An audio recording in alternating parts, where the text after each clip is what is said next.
part of the issue is that there's the expectation. All right, good evening, everyone. We'd ask that you'd please rise as we welcome the Reverend Dr. Douglas Dent to lead us in an invocation, followed by the Pledge of Allegiance. Let us pray. Lord, we ask your blessing on our mayor, our city council, and on all those who lead at every level of our city. We ask that you would give them grace to bring truth, justice, and stability to our community. Give them power to do what is right and to rule in fairness.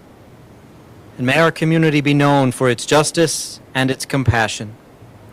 Let us always prosper from the influence and the service of faithful men and women. This we ask in Jesus' name. Amen. Amen. Amen. I pledge allegiance to the flag of the United States of America and to the republic for which it stands, one nation under God, indivisible, with liberty and justice for all.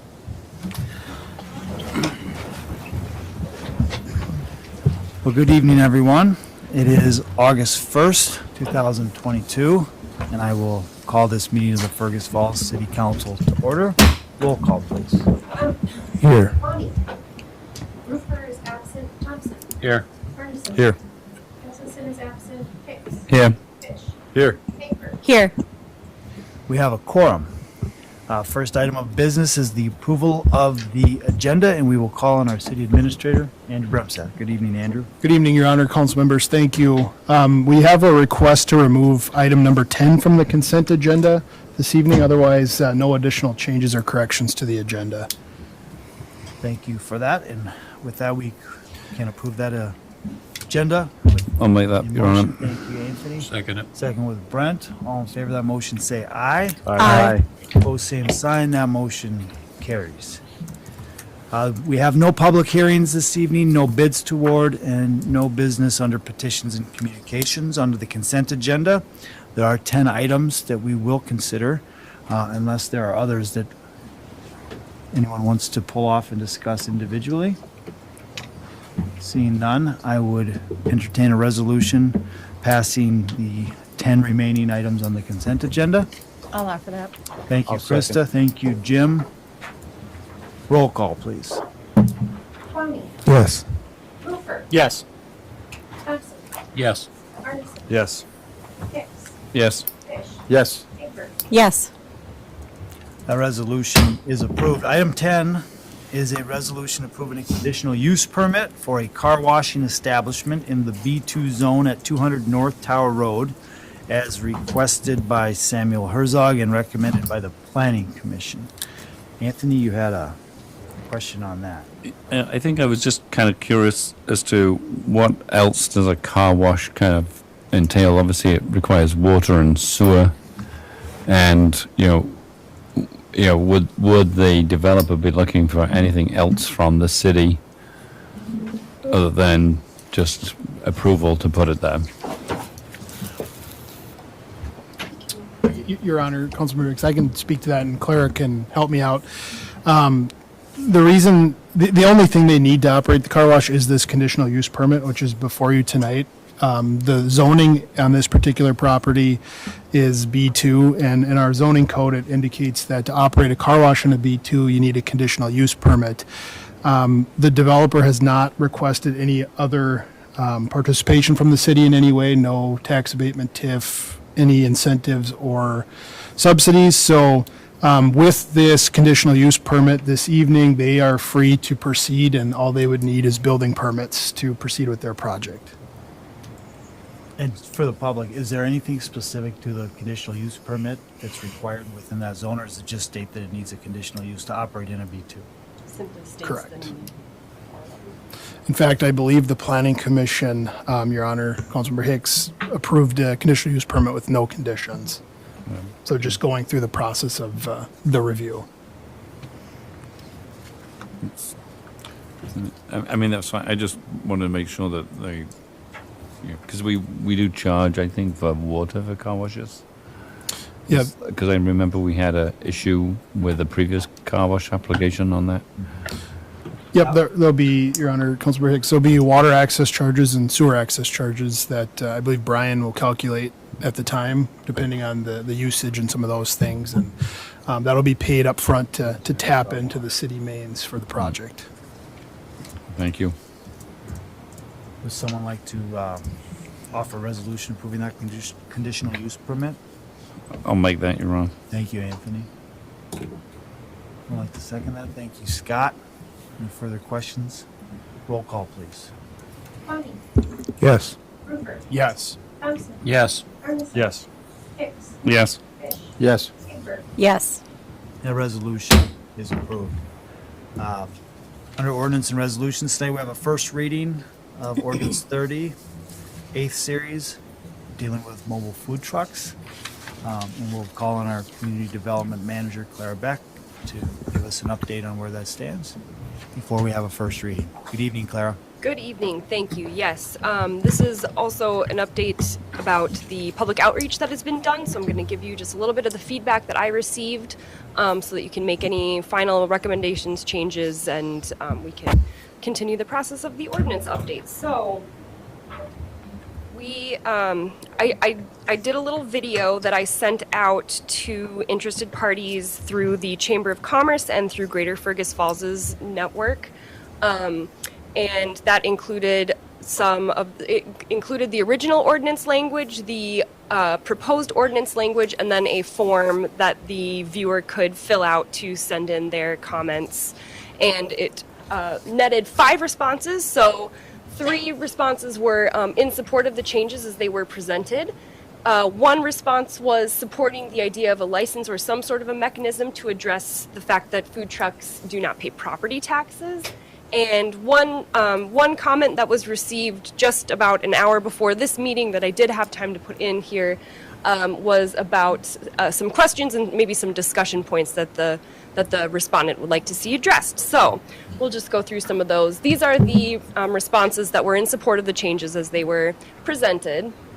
So some notice that there have been more food trucks around downtown and that they're happy that the city is supporting those food trucks. Penny Cakes is one who came and spoke to council. She also got to review all of the work that has been done thus far, and she supports it as well. And another downtown business also said that they are supportive of the changes. This is the comment that essentially boils down to hoping that the city is paying attention to the fact that brick and mortar stores are paying property taxes, whereas food trucks are not. So just a little bit of a background from this business owner on a business she's owned elsewhere and how she's seen food trucks impact her business specifically. She is in favor of adding the 21-day rule, which is, again, a state rule, but we would be adding language to our ordinance that calls that out. She's happy with that change. So I think she will be happy to know that we are likely going to go down the road of some sort of a license. And these are the new comments that were just received before this meeting. So these are from the owner of Dairyland. If you recall, he also came to one of our meetings early on in this process. So he's wondering about the need for eliminating the downtown district that initially restricted food truck usage downtown, wondering if there have been a lot of food trucks asking to be downtown.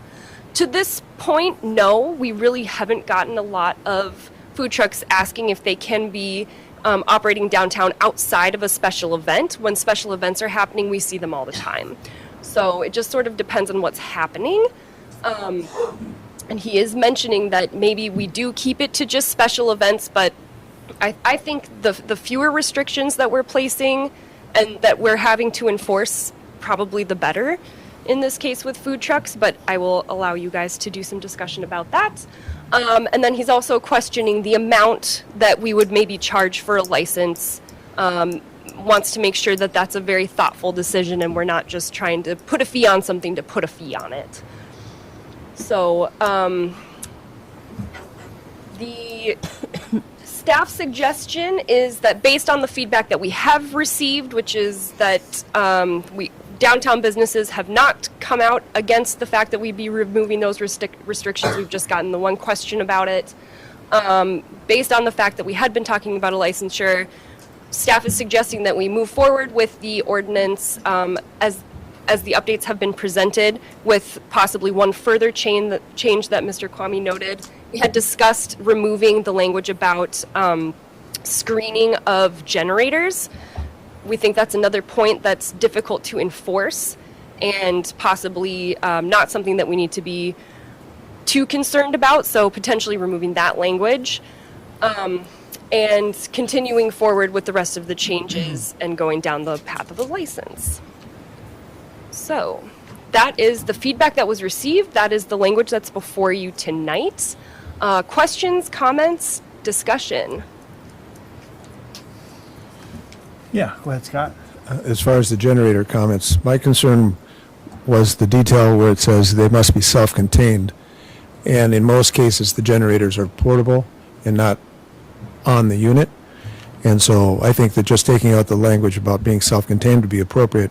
I still think it'd be okay to screen them, though, to help mute the sound and to leave that in there. But I could give that up too. It's not a live or die thing, but I think it would be preferred if it was screened.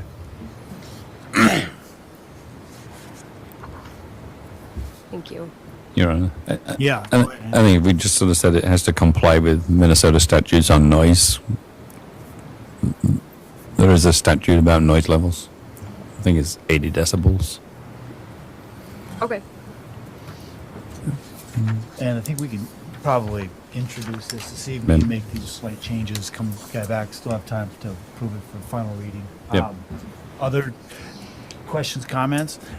I think just to echo some of the responses we saw on the screen, to you and your colleagues, thanks for reaching out. I mean, I know people have had the opportunity to weigh in on this, and hopefully we get it right. And whether it's the operators, the businesses, the residents, thanks for taking that extra step to do that. So would someone like to introduce this? I'll introduce. Thank you, Krista. Let's see. Item number 2 is a resolution. We'll be looking for that, approving the final Aquatics Center report. And we have a presentation this evening. I can introduce. And we'll turn it over to Andrew Bremsat. Yeah, thank you, Your Honor. Council members. With us this evening is Mark Wenzel from 292 Design Group. He's going to walk us through a quick PowerPoint presentation about the work that they did. And Kent Lawaji from Bolton and Mink is joining us virtually this evening as well. So if folks have any comments or questions after the presentation, we have the right people in the room to answer them. And then the next item kind of ties into next steps related to the Aquatic Center. Good evening, Mayor, Council. I appreciate this opportunity to be here. We've been working on this project for 7-8 months, and I never got a chance to get to Fergus Falls and actually meet any of you. So I always feel like it's better to get a little personally involved with everyone when we attempt to help a city work their way through some future project. I don't know how you're going to run the slides. I can if you just point to me. Okay, I'll just point. Okay. There aren't too many. It's not too complicated. So, originally, first part of this request was to review the study that was done quite a few years ago. So we did that. We reviewed that. We have a team of people involved in this project. Bolton and Mink, your city engineers, are involved. Re-engineered, which is an aquatics consultant. They do the engineering of pool equipment.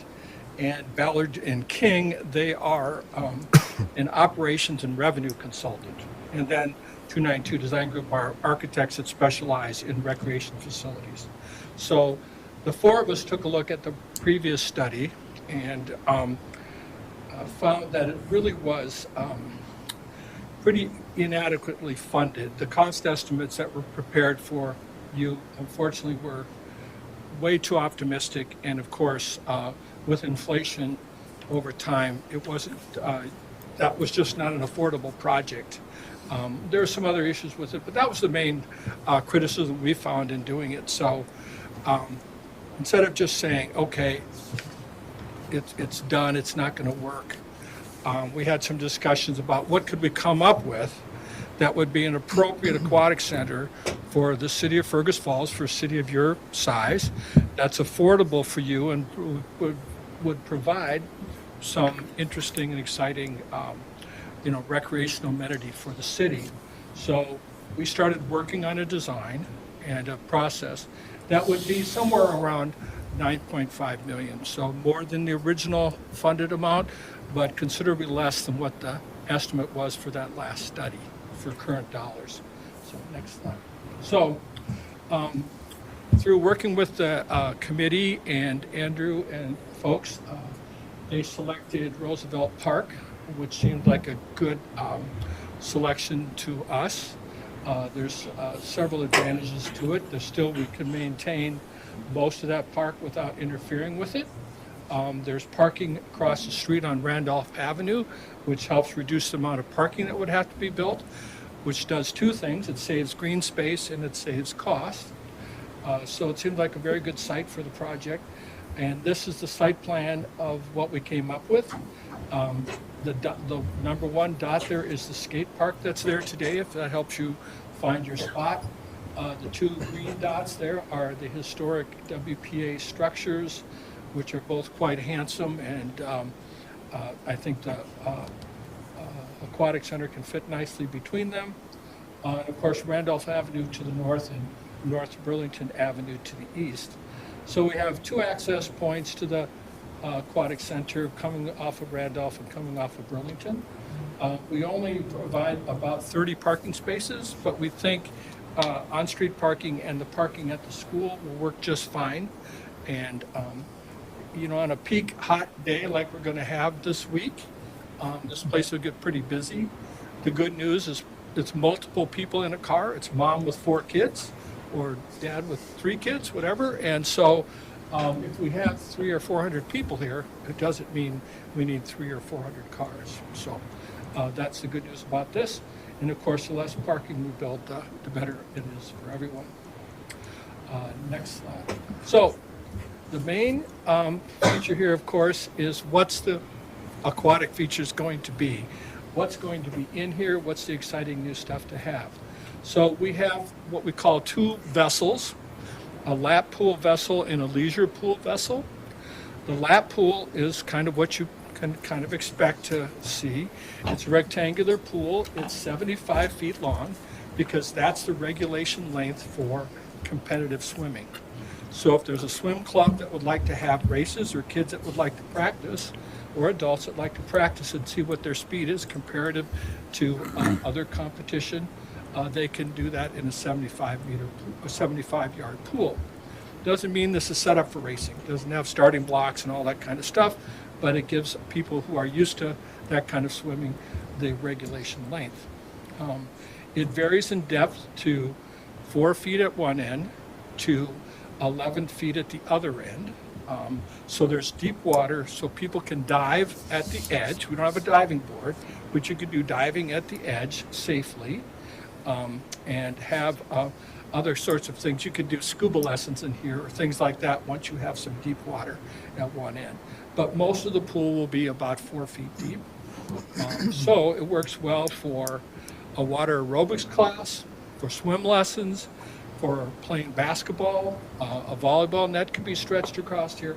All those kinds of things could happen in that, the standard rectangular pool you've all seen. Plus, we've added the idea of a climbing wall. You see a picture of one up there. That's one type. You climb up that. When you fall down, you land in the water, safely land in the water, and then you go do it again. So that's the play feature that we've added to that structure, to that pool. The other piece, the piece that people get most excited about, is the leisure pool. And we show you an image of a typical leisure pool. This isn't exactly yours, but it's a picture of one. And generally what we have is a beach type entrance to the pool. So it's shallow from 0 depth to about 18, or maybe it'll get deeper at the slides to about 30 inches deep. So there's shallow water for the smallest of kids to play in up until you get, the junior high kids can play in here too. And then a variety of water features, of which this is going to be, when the project goes ahead and is funded, this will be one of the fun things the committee can work on in the future, is what fun things do you want to put in it. This shows some examples of some water that tumbles and dumps and sprays and all that sorts of things. So we have a budget in there for those kinds of things to happen, but those really aren't decided at this point. And then we have a water slide, and this will be, they show a small slide in this picture. It'll be considerably bigger than that one, what we've programmed in the budget. And then the potential, if the budget comes in well, when we do the project in the future, that we could add a second one. So you might have one that works for 12 and under, and one that works for any age at all, or the bigger kids could do more dynamic or exciting, and one a little more easygoing.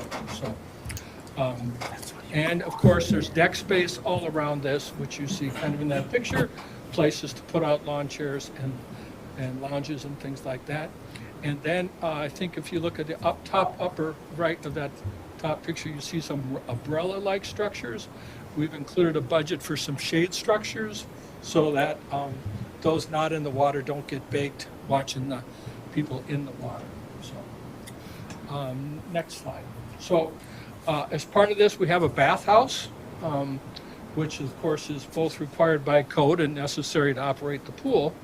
The bathhouse basically has three main spaces. It has a men's changing area, a women's changing area, and a family changing area. And as you go into the building from the top, you see it says check. That's a check-in where you would pay your fee or show your annual permit or whatever you might have. And then you go into one of the three spaces, the men's, the family, or the women's. The family are private changing rooms. I forgot how many we have. We have 1, 2, 3, 4, 5. 5 of them. Sorry, 4 plus a restroom. It's a place so, dad can help his daughter or mother can help their son, or an elderly person or a handicapped person get help by a family member or anything like that. So that's really important today that we have those kinds of private changing spaces. In men's and women's, we have a series of, I'll call them sort of alcoves for changing, so it's a little bit of privacy and rather than one big room. We have private showers, and then of course sinks and toilets and urinals and all those things that are necessary. I might add that everything in this facility, I mean everything, will be ADA compliant, so that it's usable by everyone. And then we have on the left, you see it says ME, that's mechanical space. It takes a lot of equipment to run all the pumps and filters and things for this pool, plus electrical requirements, so that's what happens in there. And then on the right is concessions. It says CONC there, that stands for concessions. So we have concessions can go all over the place. A lot of communities have different opinions of what they want to do. Some places think popcorn and hot dogs and sodas is enough, and ice cream. Other people want to be more adventuresome and make burgers and French fries. This is really a moderately sized and priced concession stand. So we stay away from a grill and all that, but you can do lots of interesting things for your customers to use. It has a support space behind it. And then we have a lifeguard room and a maintenance room with the last 2 rooms on the right. So those are the things that are included in the bathhouse. Then, of course, all this costs money, so we did a cost estimate. Let me preface a little bit about this cost estimate. So we had a construction company we work with, RJM Construction, assist us in the construction. We had a company called Aqualogic, the pool contractor, price out the pool. And then, so we think we're very confident in this estimate being accurate. It was done in, I think we started in March, April. So it's, what's been happening today, it's kind of crazy inflation time. But I think we looked forward enough so that we weren't concerned that this wouldn't be viable next year. So this is really for next year's construction. If it delays longer than that, with inflation, you have to reconsider that. But it's really planned for perhaps starting construction a year from today. And I know this is really hard to read on that screen, I guess, but the total construction cost is $6.8 million. So that's the hard bricks and mortar, pools, etc. And then we add a contingency of $1,377,000 for a total of a number I can't read, 82 something. And then we add soft costs. Soft costs are paying people like me, architects, engineers, survey, soil testing, special inspections, things like that. So that comes to $1.2 million for a total of $9.5 million. I want to point out to you that this doesn't lock you into this project. This is a way of scoping the work. So when you decide to move forward, we have a project that we think will meet an exciting opportunity for the city. Will come in around $9.5 million.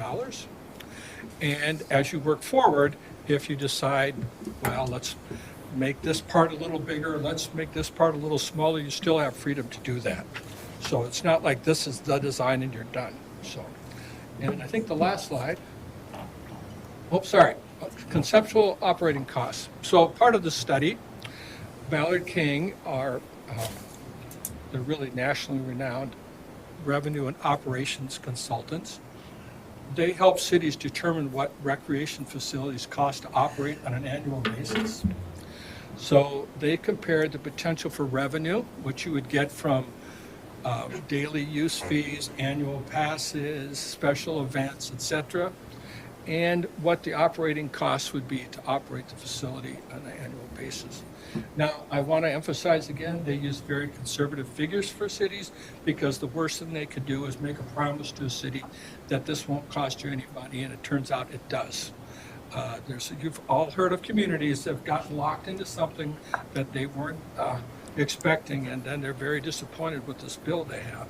So Ballard King is much more conservative, very careful about this, and so they think the annual operating cost of this facility would be $127,000. So that's the cost to provide this to the community over and above what you can get from revenue.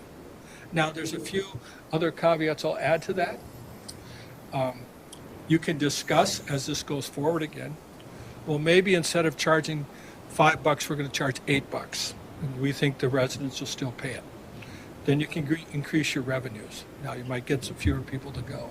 Or you might say, well, if we're going to charge $8, we need to find a way to do some scholarships for people who can't afford that.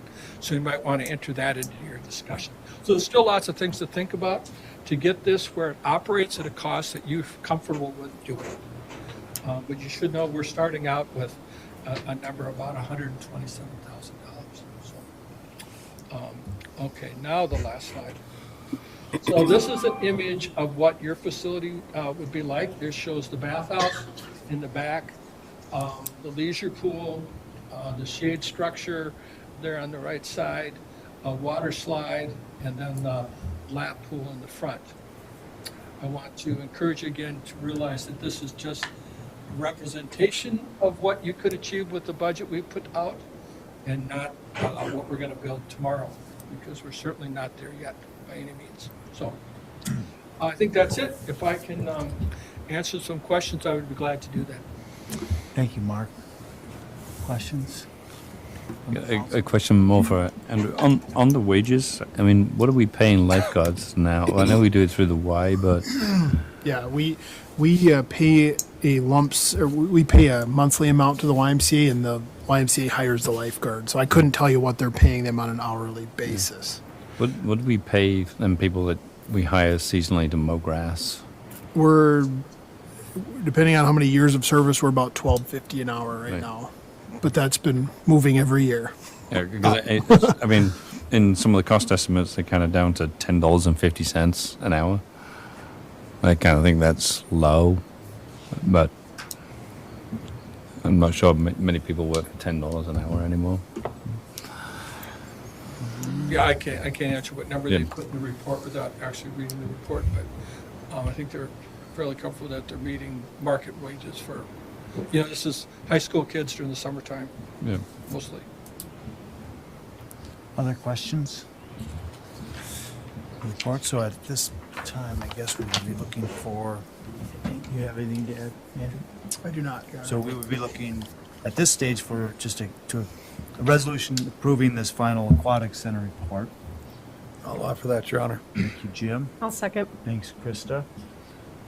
Further discussions? Thank you for your presentation. You're welcome. Roll call, please. Tony, Yes. Rupert, Yes. Thompson, Yes. Ernst, Yes. Hicks, Yes. Fish, Yes. Baker, Yes. A resolution is approved. And then related would be discussion on a resolution calling for an election on a sales tax and use for the city aquatic center as well as D Lagoon Park improvement projects.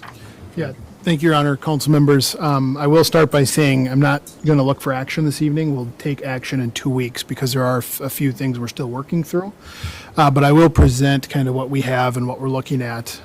We've talked a handful of times now that the council has the ability to put this aquatic center project and the D Lagoon Park improvement project on the ballot in November if they wish to.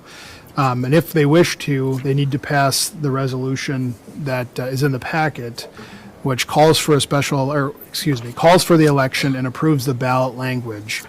You can see in fairly close to final form exactly what the council needs to approve. I did want to just note, since the last time we brought ballot language forward, we've made a couple of minor changes. One, we added the word park in the D Lagoon project description. So if you're looking at a former draft, you wouldn't find the word park, but thought it was important to ensure that folks knew exactly what that was in reference to. And then we added language at the bottom of both questions that indicates that the total sales and use tax approved by voters at the election to finance the projects and any other project will not exceed 0.5%. And it was important, I think, to make sure that voters understood that if they approve both projects, it doesn't make that tax turn into 1%. It's 0.5%. And depending on if one, none, or both of those projects are approved, that would dictate the time that the sales tax would be in place at 0.5%. One of the things that we were just working through it today, and we didn't have enough clarity to finalize it prior to the meeting, is in both of the questions, you'll see that it mentions if approved, the sales tax would go out to 2037. That's not necessarily accurate because it depends on which are approved. So if both of them are approved, that is the language that we would need, or that would be what is happening, is the tax goes out to 2037. If the aquatic center alone is approved, that the year is different and it's a little bit longer than if just the D Lagoon one were approved on its own. So we're trying to find a way to make that less confusing and crystal clear to voters who may not be as involved or as aware of what's going on. So that's what we're looking to get clarity on in the next 2 weeks. The council will need to approve the resolution. At that time, we'll get that up to Wayne Stein, the county auditor. The statute says we have to have it to him by August 26th. He asked that we have it to him by August 16th, and if we approve this on the 15th of August, that would be accomplished. So that's kind of where we're at with all of that. I know we've talked about it multiple times, but I think it's good for the public to be aware, to be informed, and for us to provide as much clarity and remove confusion as much as possible. So if there's any questions, I'm happy to answer them. Otherwise, we'll look for your final approval in 2 weeks and hopefully have the language to a place where there's no outstanding questions at that time. Thanks, Andrew. Your Honor? Yes, Anthony? Would it be possible to put the location on the aquatic center? Because I think a number of people are confusing already the splash pad and the aquatic center projects. Or something to identify that it's not a splash pad. Yes, Your Honor, I think we could include the address. Right. There's not necessarily an address, but I think we could include that. Before I say that with certainty, we'll check with the folks that are drafting these for us, which ensure that they comply with Secretary of State standards for the election. But I know in the past, when we did the library sales tax vote, we had the actual physical address listed for the improvements of the library. So I think it's possible. We'll just figure out what that looks like, and that'll be before you in a couple of weeks here. Thank you. Thank you. Any other questions for Andrew? All right, thank you, Andrew. We look forward to further discussion. More to come. All right, item number 4 is council input on policy and procedures for disposition of city-owned real estate. And again, we will call on our community development manager, Clara Beck. Thank you. You all received draft language at the last committee of the whole meeting for the real estate policy. And at that point, you were introduced to it and hopefully have had a chance to look it over and provide any further input that you may have before we move this forward. I think what I had specifically asked for was some input regarding whether or not the city will require an appraisal to be done on each property that is brought forward as a potential sale. Do I have any thoughts on that I can include in our draft?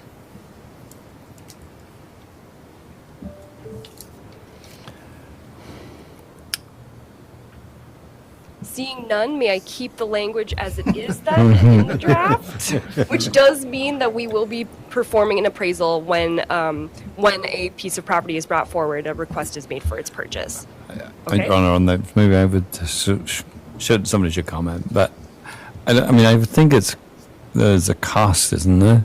I mean, if we're going to do a formal appraisal, That's why I'm asking the question. then who's going to pay for it?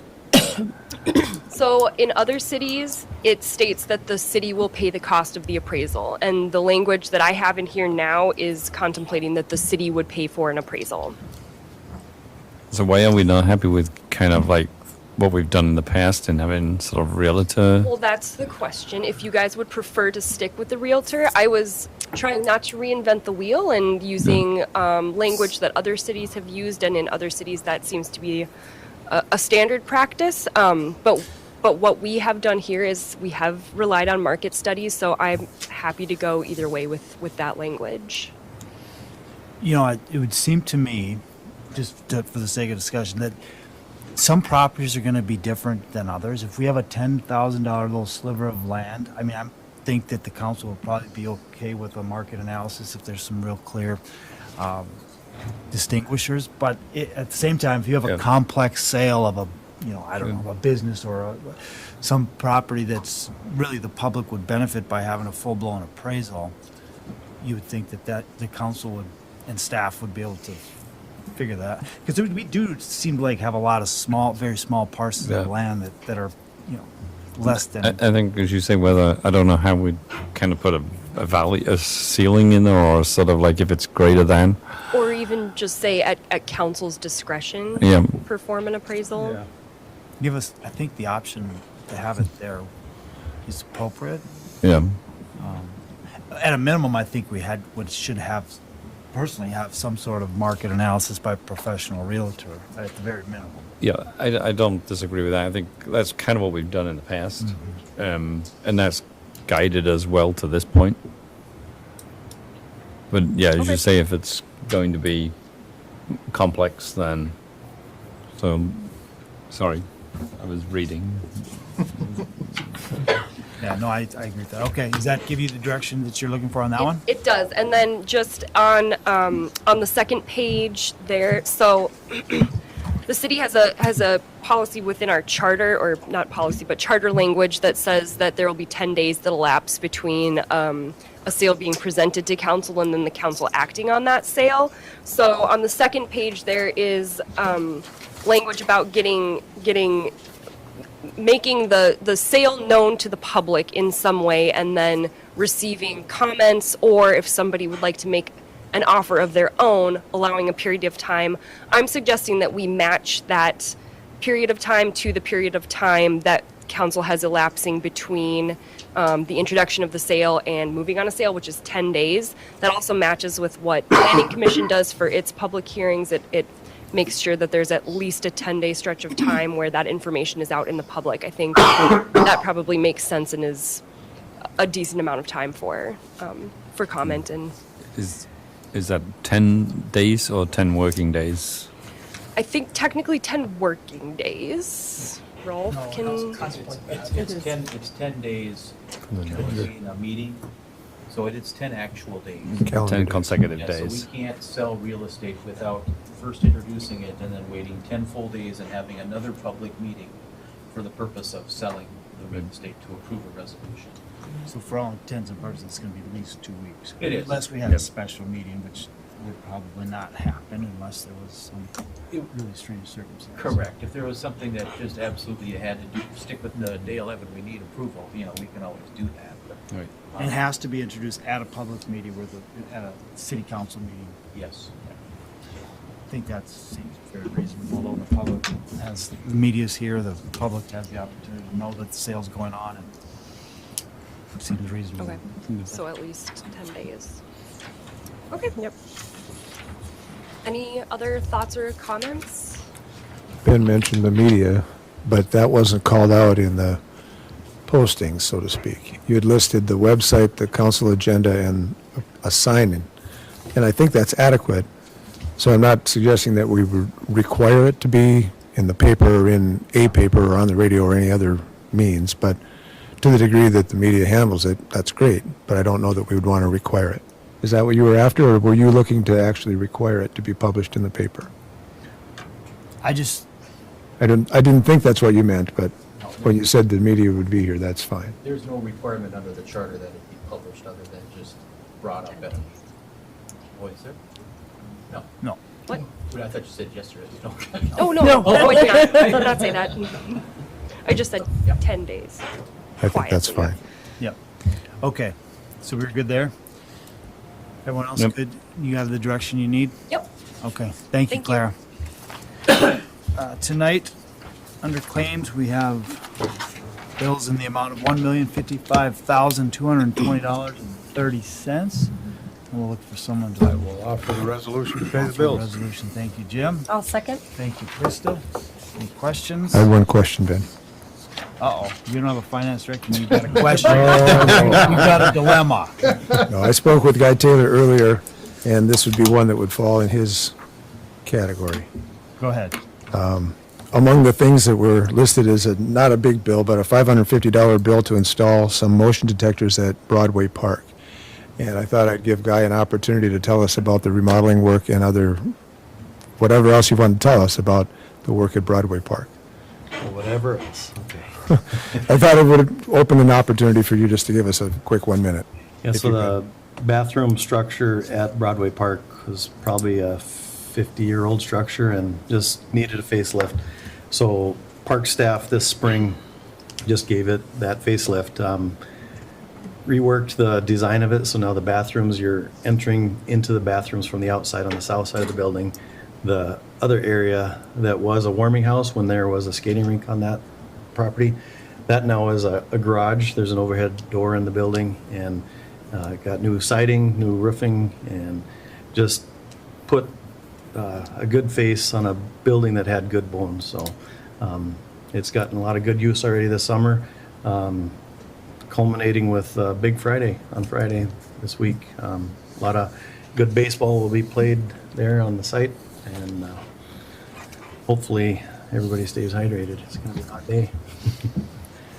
Nice project if you want to take a look at the building. I think And on there's that three note- members of the, three parents of the Angels that were playing tomorrow Yep. night, so anyway, go Go Angels. Yeah. Go Angels. I just want to say thank you to Pam Muxfelt for coordinating the baseball. I can't imagine the hassle that is, and for the umpires that have given their time to help out. So big thanks to those folks that are involved in that and all the other summer programs.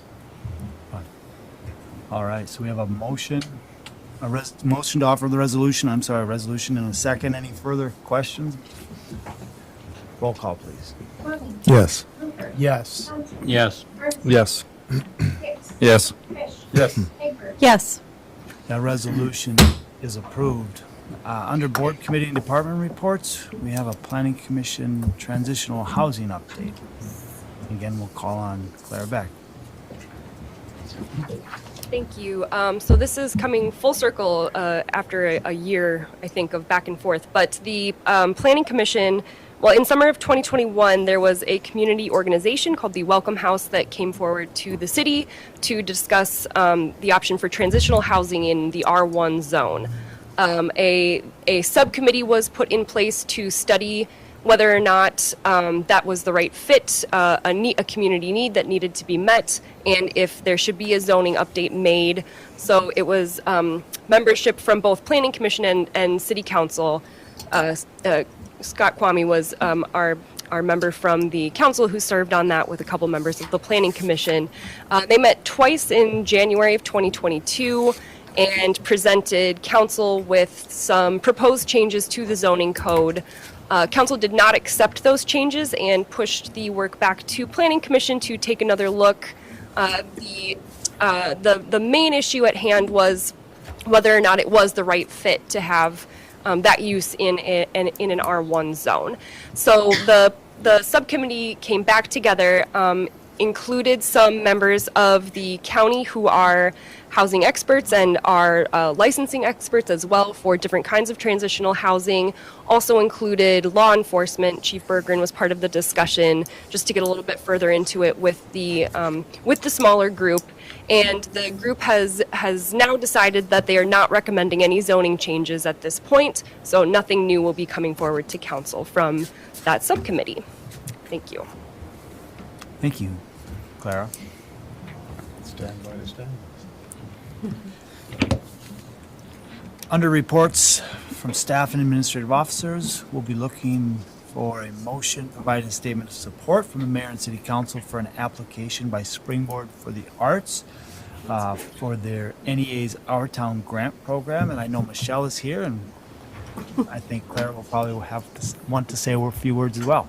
Hey, I'm back. Yes.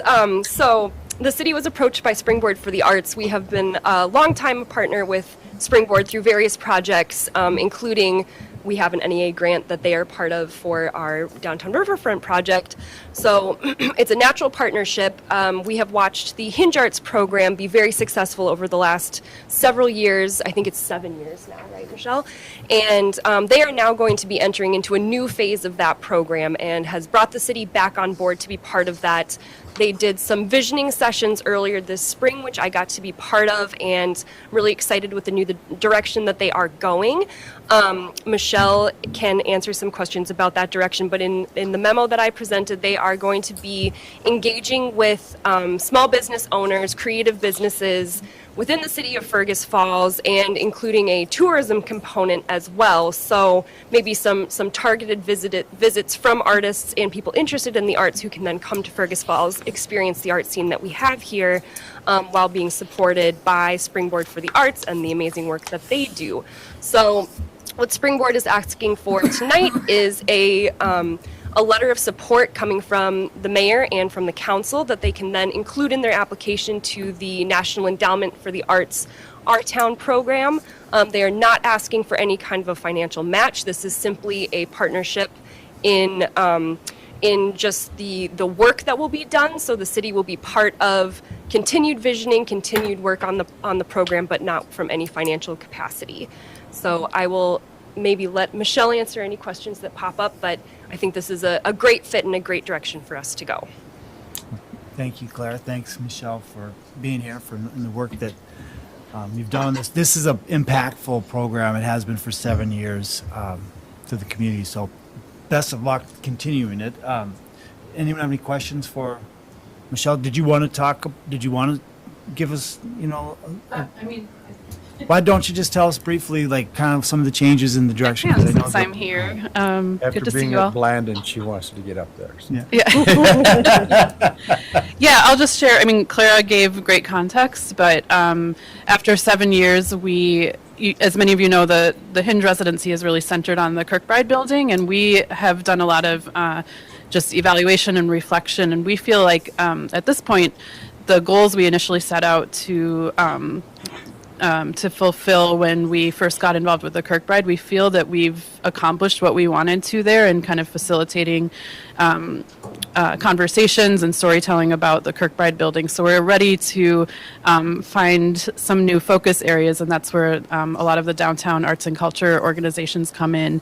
The the hope with this kind of around Springboard's philosophy of lots of little is to bring artists for short residencies, 4 to 6 weeks, where they can really bring their expertise and energy to different organizations or businesses that want to host an artist. So there will be opportunities for organizations, businesses, and arts and culture groups to get on board and host an artist through this new phase. So I could say more, but that's kind of the general plan. So. Thanks, Michelle. Anyone have any questions? Someone like to offer a motion, offering a letter of support from the I'll offer that, city? Your Honor. Thank you, I'll Jim. second that, Your Honor. Thank you, Tom. All in favor of that motion, say aye. Aye. Opposed, same sign. That motion carries. Thanks, Michelle. Thank you. Thank you, Clara. Last item on the agenda for this portion anyway is we're looking for a motion to appoint a city council member to meet with Fergus Falls Township for annexation discussions of 160 acres. Go ahead, Andrew. All right, thank you, Your Honor. Council members, we have received a request from PPTF LLC to annex 160 acres, more or less. I think it's closer to 162, located off Highway 116. It's Section 29, the northwest quarter in Fergus Falls Township.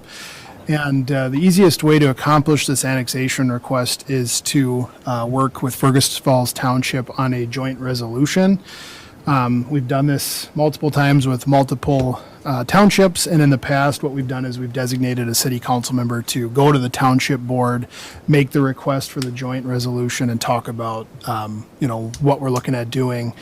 So what I would suggest this evening is we appoint a city council member to begin those discussions.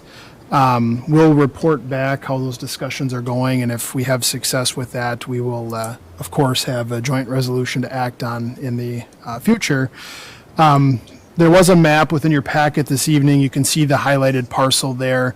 For reference, it's just south of the ethanol plant off of 116. We're also contemplating as a city to bring in additional road right-of-way and portions of I-94 at the same time to square up the municipal boundary. And to highlight on the map that was in your packet, the red lines are the existing municipal boundaries, and you'll see that the proposed annexation parcel is contiguous to the municipal boundaries in that one corner, which allows us to take this step. So this evening, all I'm looking for is a motion appointing a city council member to start those discussions. Staff will accompany the city council member to the township meeting, and we will see how that conversation goes. Anyone feel strongly that they'd like to be involved? Anthony? I can do it. I know Craig. So Perfect. Thank you, Anthony. we obviously have conversations with them. Unless anyone wants to arm wrestle Anthony for that, well, I'll second that. second that, okay. The last few times, they've just looked at me and All right. Question. Yeah, go ahead, Scott. Well, I was going to suggest that Anthony would be a natural for that because it's kind of a neighbor for your business. But I wondered, It's what is like the a 12-foot likely... wall, so you don't get any great ideas about going further north. What is the likely ward that would fall in? I mean, as it's tacked onto that end of the town, is that 3 or 4? Would it would it likely fall? 3. Yeah, I mean, likely in 3 on the current map, possibly 4, depending on how it shakes out, but there would not be any, likely be no residents there, so it wouldn't impact any voters. Okay. Well, I figured if for some reason Anthony didn't want to do it, then maybe someone from Ward 3, if that was it, might have been a good selection. The other question I had is PPTF isn't very descriptive. Do we have any idea what that is or what the purpose might be or how this would be used or, just what's to be gained by this annexation? Or can't you talk about that? It's the legal name of the property owner is what it is. So this is a petition from the property owner that they would like to come and extend their reasonings.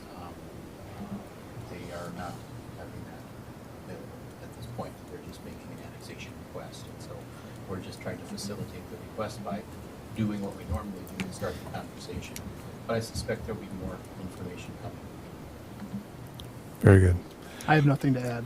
Well, that's fine. But when other annexations where residents of it have kind of fussed about it and didn't want to be annexed, and there's this kind of split conversation. In this case, it doesn't look like there's more than just a handful of people there, perhaps, and so it'd be relatively simple. I mean, it would be a 100% property owner petition, because that's what it's in. Okay. So you're not asking bringing in other areas other than road right of way for 94 to kind of shore up the boundaries to make things a little more square and possibly, allowing the city limits to extend along that west side or the east of what this area. Yeah, okay. Would they be asking for water and sewer in the future? And how do we get that there?